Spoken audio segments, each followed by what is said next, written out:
Hare Krishna, everyone. Thank you for joining this morning Shiva Bhakti class and hopefully attentive Chapa. We'll make a start right now and we'll continue from our previous discussion that we were doing. So last time, Mata Sati, she was requesting Lord Shiva to come with her to the yajna, that sacrifice that her father Daksh was holding, and she was trying everything possible in her power to convince him, even though she knows very well that he was insulted in the assembly by her father, but she was willing to forget everything and still go. But she wanted to take Shiva, her husband, with her. And very interestingly, actually, last week's discussion, I was thinking about what Sarvashriya Mataji said about the mind. And that was like very amazing response, because it's absolutely, because Sati, she is well realized, she knows everything, but Mataji mentioned that the mind is greater than everyone, is God himself. And when it takes over, it totally deludes you, not just females, males, everyone. We all get deluded, how it expands things in our mind, exaggerates things and twists things in our head, that we forget all logic and sense and we start listening to the mind. It totally bewilders us.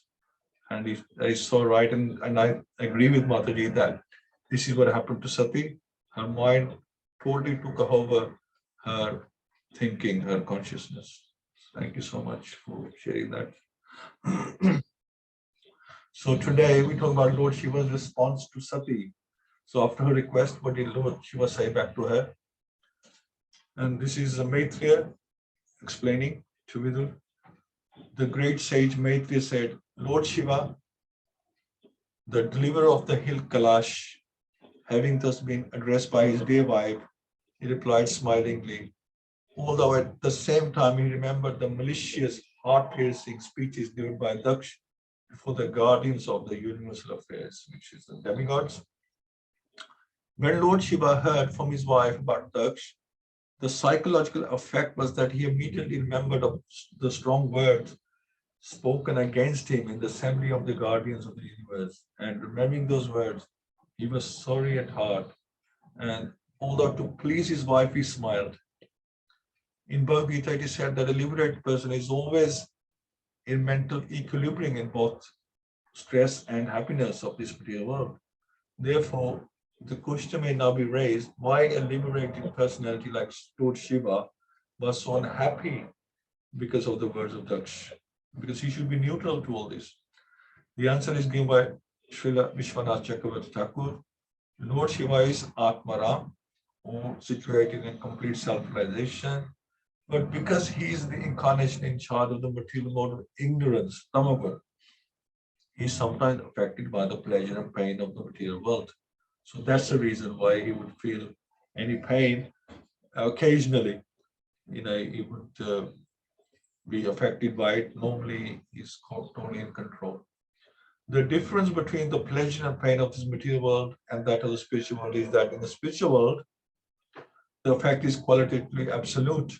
Therefore, one may feel sorry in the absolute world, but the manifestation of so-called pain is always full of bliss. And example is like once Lord Krishna in his childhood was chastised by his mother Yashoda, and Lord Krishna cried.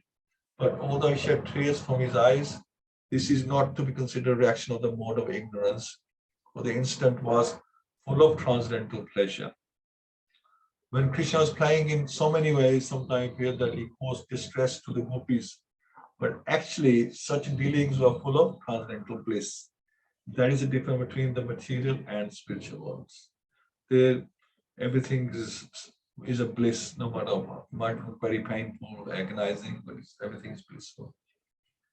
The spiritual world, where everything is pure, is pervertedly reflected in this material world.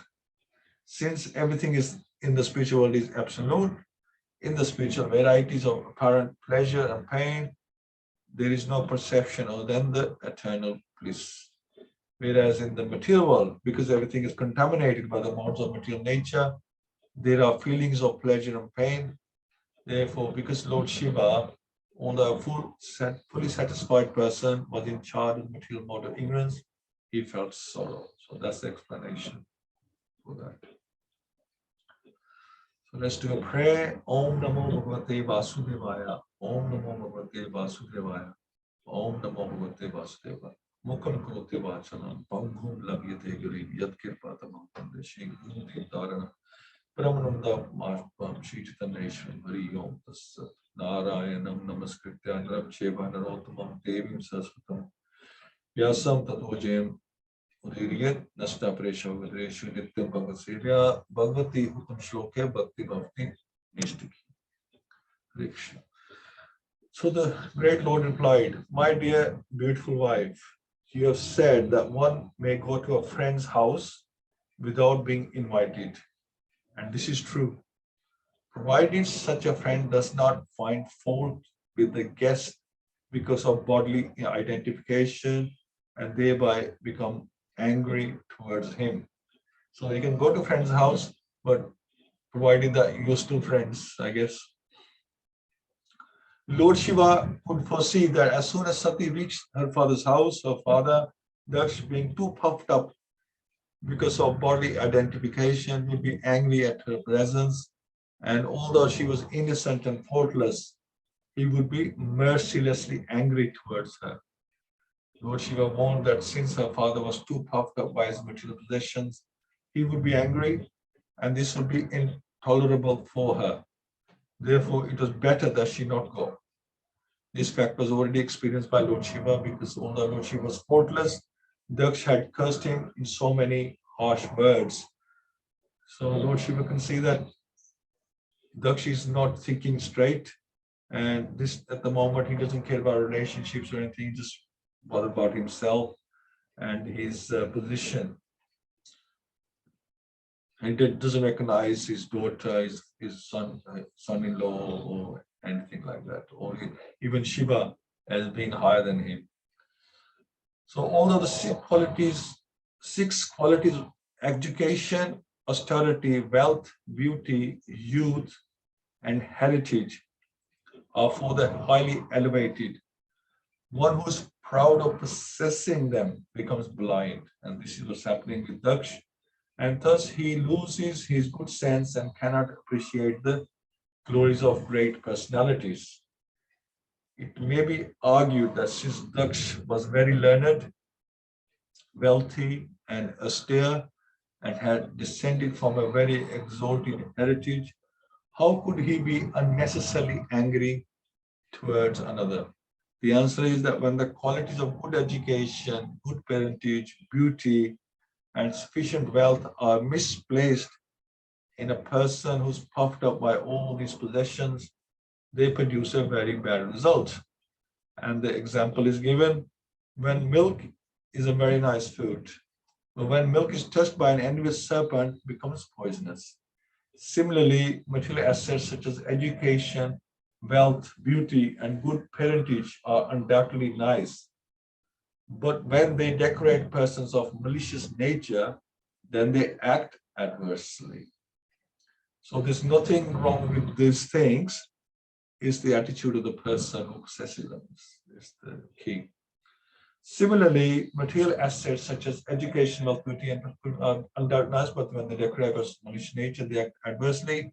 Another example given by Chanakya Pandit is that a serpent that has a jewel on its head is still fearful because it is a serpent.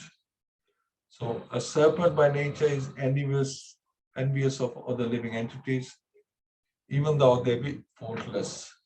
So that's the nature of the serpent. No matter what qualities it has or how much you become friendly with it, its nature is to bite. When a serpent bites another creature, it is not necessarily because the other creature is at fault. It is the habit and the nature of the serpent to bite innocent creatures. Similarly, although Daksh was qualified by many material assets because he was proud of his possessions and because he was envious, all those qualities were polluted. So his enviousness is seen as like a serpent. It is therefore sometimes detrimental for a person advancing in spiritual consciousness or Krishna consciousness to possess such material assets. Kunti Devi, while offering praise to Krishna, addressed him as Ankinchan Gochara, one who is easily approached by those who are bereft of all material acquisitions. Material exhaustion is an advantage for an advancement in Krishna consciousness. Although if one is conscious of his eternal relationship with Supreme Personal Godhead, one can utilize one's material assets such as great learning and beauty and exalting ancestry for the service of the Lord. Then such assets become glorious.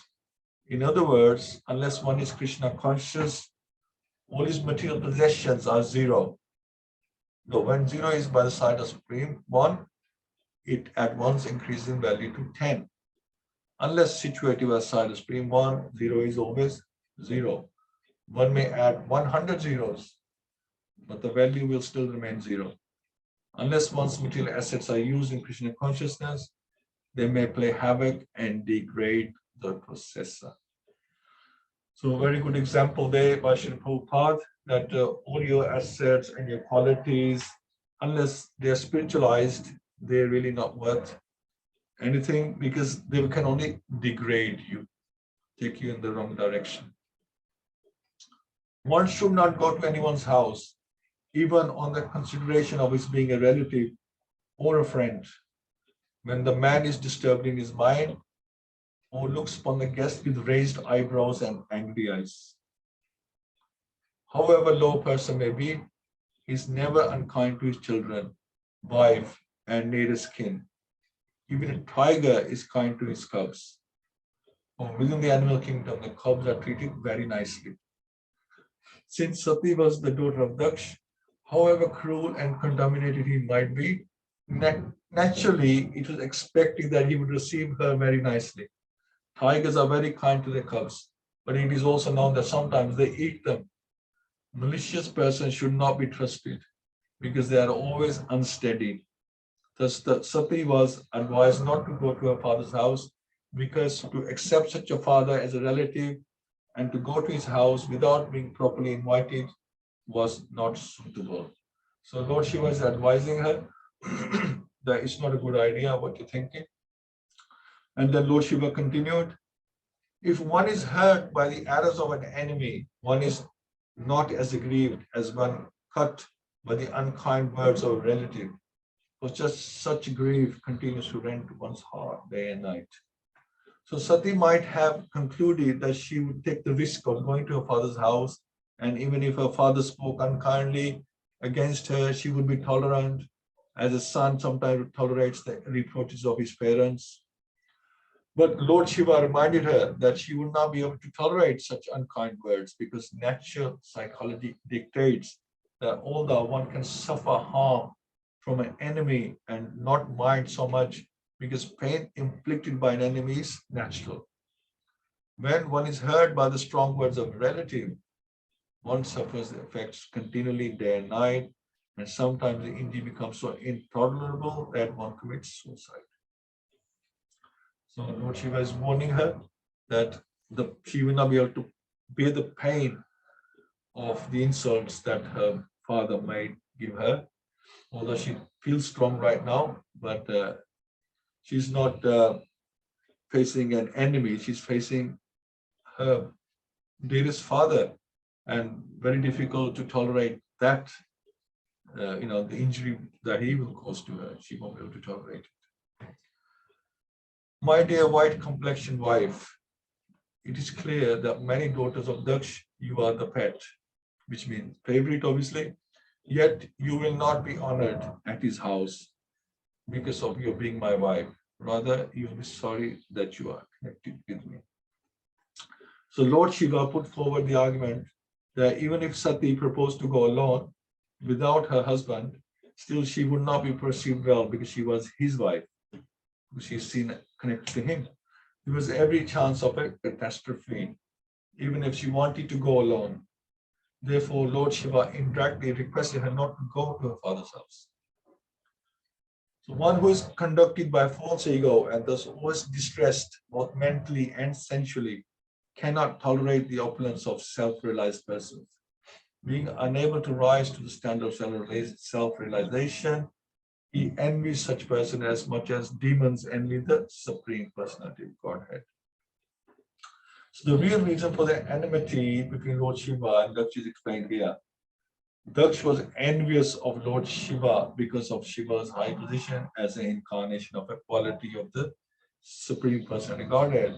And because Shiva was directly in contact with the Super Soul and was therefore honored and given a better sitting place than he, there was many other reasons also. Daksh, being materially puffed up, could not tolerate the high position of Lord Shiva. So his anger at Lord Shiva, not standing up in his presence, was only the final manifestation of his envy. So he already had a lot of issues with Shiva, but then when Lord Shiva didn't stand up for in his presence, so that was the final straw. Or at least that gave him the launching pad to attack Lord Shiva. The position of one whose intelligence is always absorbed in meditation upon the Supreme Personality Godhead is very great and cannot be imitated by anyone, especially an ordinary person. When Daksh entered the arena of Yajna, this is the previous Yajna, Lord Shiva was in meditation and might not have seen Daksh enter. But Daksh took the opportunity to curse him because Daksh had maintained an envious attitude towards Lord Shiva for a long time. So this was his chance. So those who are actually self-realized see every individual body as a temple of the Supreme Personality Godhead, because the Supreme Personality Godhead in his Paramatma feature is residing in everyone's body.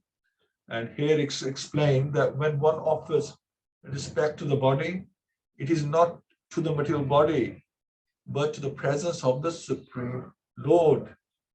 So you see sometimes when we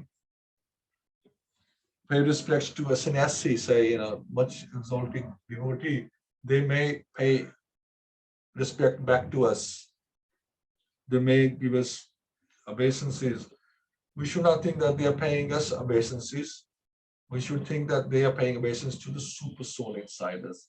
And same with us, we're not paying obeisances to a material body. We are paying obeisance to the super soul. And that's how we should see everything. See how we can see everybody with equal vision by seeing the super soul inside them. And that applies to animals, everything, every living creature.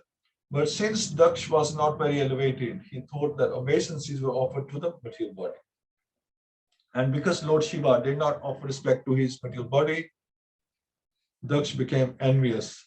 Such persons, being unable to rise to the standard of self-realized souls like Lord Shiva, are always envious. My dear young wife, certainly friends and relatives offer mutual greetings by standing up, welcoming one another, and offering obeisances. But those who are elevated to the transcendental platform, being intelligent, offer such respects to the super soul, who is sitting within the body, not to the person who identifies with the body. So it may be argued that since Daksh was the father-in-law of Lord Shiva, it was certainly the duty of Lord Shiva to offer him respect. In answer to the argument, it is explained here that when a learned person stands up or offers obeisance in welcome, he offers respect to the super soul, who is sitting within everyone's heart. Among Vaishnavas, therefore, it is seen that even a disciple offers obeisances to a spiritual master, the spiritual master immediately returns the obeisances, because they are mutually offered not to the body but to the super soul. So we shouldn't think if a spiritual master is paying obeisances that we are very, he sees us very exalted now, and he's very proud of our qualities, that is paying obeisances. The spiritual master is paying obeisances to the super soul. Therefore, the spiritual master also offers respect to the super soul situated in the body of the disciple. The Lord says in Shiva Bhagavatam that offering respect to his devotee is more valuable than offering respect to him. Devotees don't identify with the body, so offering respect to Vaishnava means offering respect to Vishnu. So automatically we are giving respect to Vishnu. So, and God knows that if you are giving respect in the right attitude, then you are automatically respecting him. It is stated also that as a matter of etiquette, as soon as one sees a Vaishnava, one must immediately offer him respect, indicating the super soul sitting within. A Vaishnava sees the body as a temple of Vishnu. Since Lord Shiva had already offered respect to the super soul in Krishna consciousness, offering respect to Daksh, who identified with his body, was already performed. There was no need to offer respect to his body, for that is not directed by any Vedic injunction. And then Lord Shiva goes on to say that I am always engaged in offering obeisance to Lord Vasudeva in pure consciousness. Krishna consciousness is always pure consciousness, in which the Supreme Personality Godhead, known as Vasudeva, is revealed without any covering. Therefore, you should not see your father, although he is the giver of your body, because he and his followers are envious of me.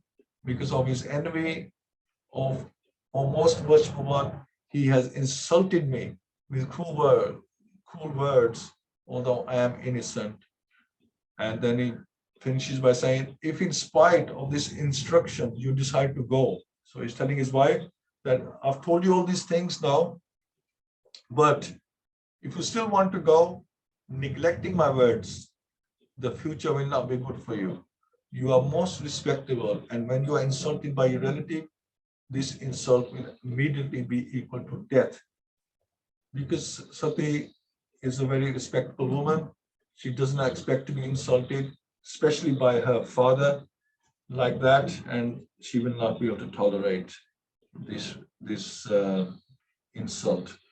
Now, and also, now the problem with Daksh is that he has so many opulences. He got everything, but there's some people who don't look at what they have; they just look at what they don't have. So he is looking at Lord Shiva. Lord Shiva doesn't have any opulences whatsoever compared to Daksh, but he has one opulence that is self-realized, and he's always in connection with the Lord. Now, this is one thing Daksh doesn't have. So Lord Shiva is naturally and respected for that more than Daksh. But instead of seeing what all the things he has, he's just looking at that one thing, that how come he's getting more respect than me? But he's not willing to do anything about it. He just being envious and spiteful. So thank you all so much for joining. I hope that was useful. Thank you to my father-in-law ji, Partha Prabhu, Praveen Mataji, Prem Prakash Prabhu, Smrishya Mataji, and Sotan Prabhu. Thank you so much, and love to hear your views on this. And we'll start from the top of the list. We have Partha Prabhu. Partha Prabhu, what do you think? How do you find this? Hare Krishna. Hare Krishna Prabhu, Hare Krishna everyone. This is very nice to listen, Prabhuji. I just want to listen more from Sarveshwar Mataji today. You will, but I want to hear from you as well, bro. I mean, this is very interesting. Like about the snake thing, I like that analogy very much, Prabhuji. Like even though it has a jewel, it is still, by its nature, it is dangerous. Yeah. And Srila Prabhupada mentioned that even though you have different opulences, your wealth, knowledge, but it is of no use when you don't understand the real purpose of your Vedas. And he also mentioned like milk is very nice food, but when milk is touched by the envious serpent, it becomes poisonous. So even though you have knowledge, but if you don't know the real value of your knowledge, then it is equal to poisonous. That's all, Prabhuji. Thank you so much, bro. Yeah, it's how you use it. It's not what you have. It's how you use it is the important factor.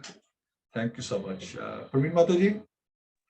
Hare Krishna, Danvat Pranam to Danvat Pranam to everyone. Yeah, the only point left is like envy. That's, after what Partha Prabhu said.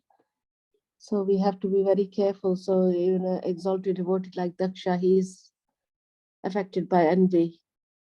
So we have to keep check on all these vices so that we are not affected and how they can bring you down. Being Krishna conscious and then Daksha. So I'm struggling to understand how Daksha was still, if he was exalted and he's still identifying himself with the body. So if he's done austerities, but he still doesn't understand, the super soul. Yeah. So Yeah. Well, that's it. I mean, this is a lesson for us that although he's the son of Brahma, but we can still become bewildered by. So because Prabhupada says that in this that it's possible we can get bewildered by our opulences. They can become an obstacle. So we should be careful what we ask for. Sometimes Krishna takes away our opulences if he feels that they are going to cause obstruction in our advancement. Other times, our opulences will be useful that because we are able to handle them. Somebody may be very rich, will use his influence and his assets in Krishna's service. And other times, people, because they're rich, they make that kind of friends and they're just too busy having a lot of fun because they can afford to do it. So just because you have all these things or you have a lot of knowledge, it can be misused. That's the point here, that it's misused. It's how you use it. thank you. Haribol. Thank you. Okay. Prem Prakash Prabhu. Hare Krishna. Hare Krishna, everybody. Dandavat Pranam. Jai Shiva, Bhagavad-Gita, Maharaj ki jai. I don't know what happened to my voice. Anyways, this. I mean, I was just enjoying this pastime, and there's a lot of learning. And as Partha Prabhu said that, I mean, the snake is envious, and basically, so the treatment to the snake should be also like the treatment. It has a nature. It sometimes has to be tit for tat, because if you leave snake, which is envy, then it will affect you as well, because snake represents envy. So we should be very careful of being envious. By saying so, it's not that we wouldn't realize, but we will find envy in small things in our life, and we have to be very careful of it. Sometimes it's difficult to get rid of, but maybe a way to the envy is to see that what good qualities other person has, and try to praise that person instead of being envious of that person. And so having positivity, even of having surrounded by negativity, is one key to actually get over with the envious. Obviously, the envy comes from false egoism. The false egoism is that being in a material world and identifying oneself with the body is false ego, whereas the true ego or the right ego is to identify ourselves as a surrendered soul to the Supreme Personality of Supreme Personality of the Godhead, Lord Krishna. And that is a correct ego. But to remember this all the time is a difficult thing because of the material nature and the environment around us, because of a mind which is not very helpful to us. We forget this all the time. Now, this is forgetfulness, and that's why we are over here. So that's why we practice every day by chanting, by doing our sadhana, that we don't forget this We don't forget our right ego, that we are the surrendered soul of Lord Krishna. We are surrendered soul of Krishna. And that's why we keep on doing sadhana. But unfortunately, this material world is like that, that it will keep us being deluded over the period of again and again and again.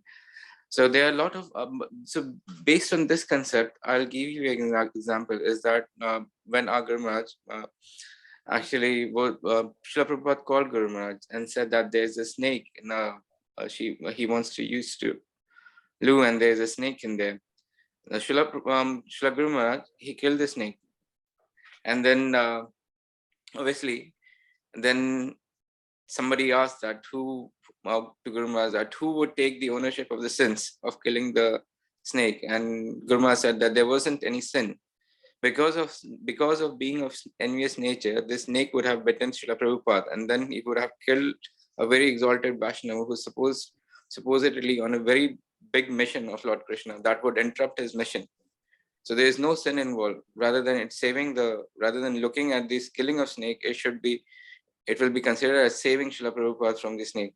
So similarly, if we see any envious nature or envious person, if we see the envious person, we don't have to kill the person, obviously, but we have to be away or keep away from that envy that person is carrying, basically. So that's what Lord Shiva is also suggesting, Sati Mata, that you see there is an envy in the person, and obviously it's not very convenient to kill the person, because 3 options are given in their Bhagavatam. After probably it will be mentioned, but the best is to keep away from that situation so that the envy won't affect other person's envy, don't affect us, basically.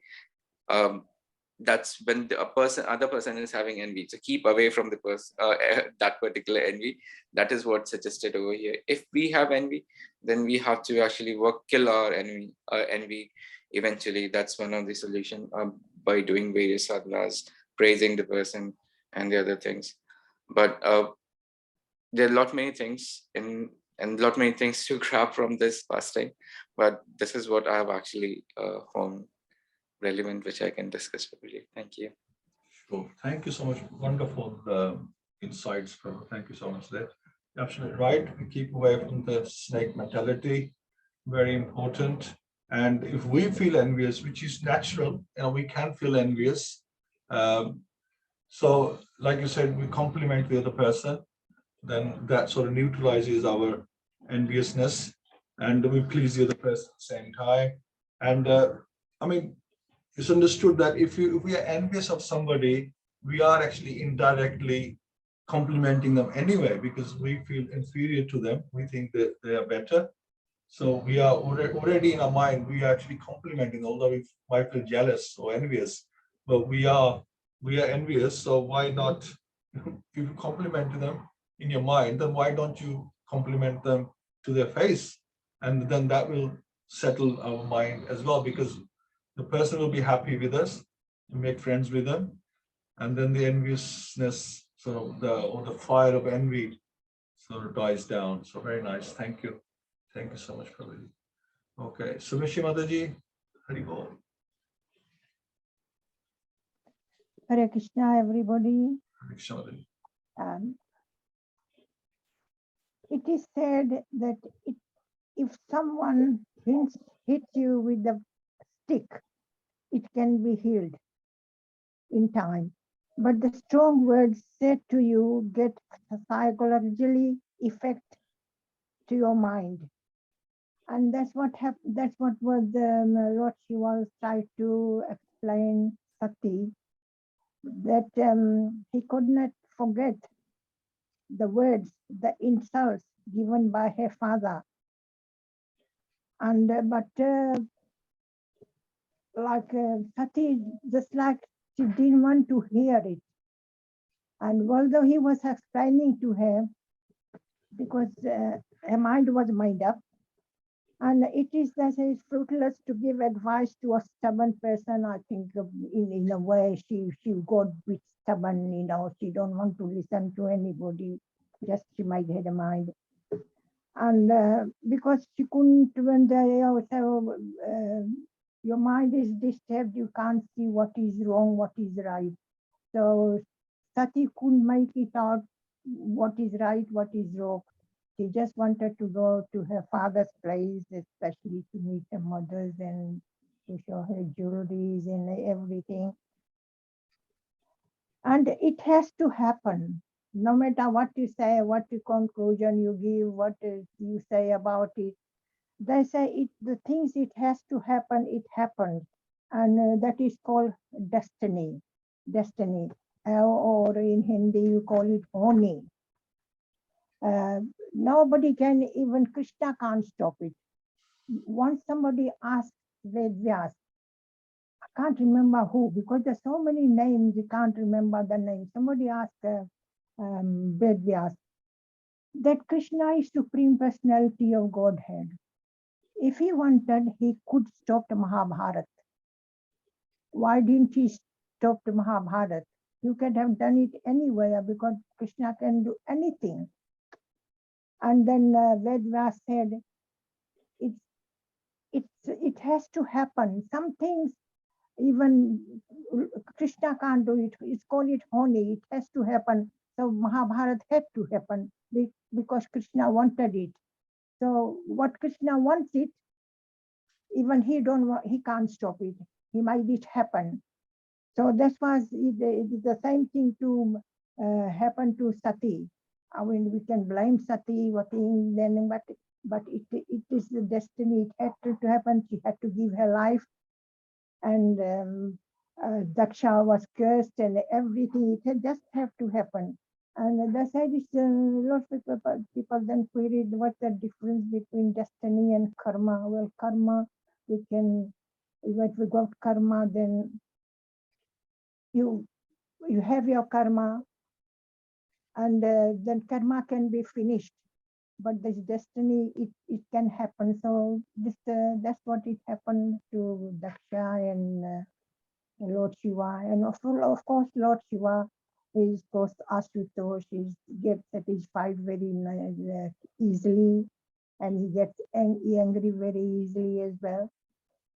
With all the demigods, that's why the people pray, they get happy very quickly, and at the same time get angry. But with Lord Krishna, he is the same. He don't get angry, he don't get happy. What we do, we get the benefit. Krishna don't get any benefit. What we pray, we chant, it is for our benefit. We doing it. So that's my realization that it had to happen. It happened, and Sati, she just wanted to. So nobody could do anything about it. So that's what I can say. Thank you. Thank you so much, Malik. Yes, very nice. And you're right about destiny, because if Krishna doesn't interfere with our free will, so we make our destiny, but through our karmas.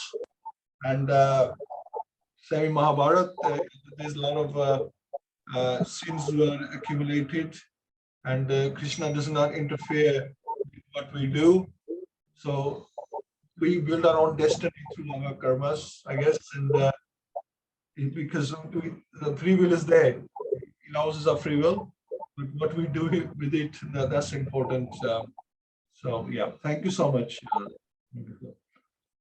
And just going to say that, so last couple of 2-3 classes, we sort of learned that there's the store started with anger, envy, and also in the case of Sati, is her attachment to her family, that she can no longer see the anger, she can no longer see the envy. She just so attached to them that she wants to go. This is why her mind is bewildered, because attachment bewilders the mind. When you attach to someone, or family, money, anything, you lose all concept of what's right and wrong. The attachment takes over, the mind takes over. So very important that we are attached to the right things.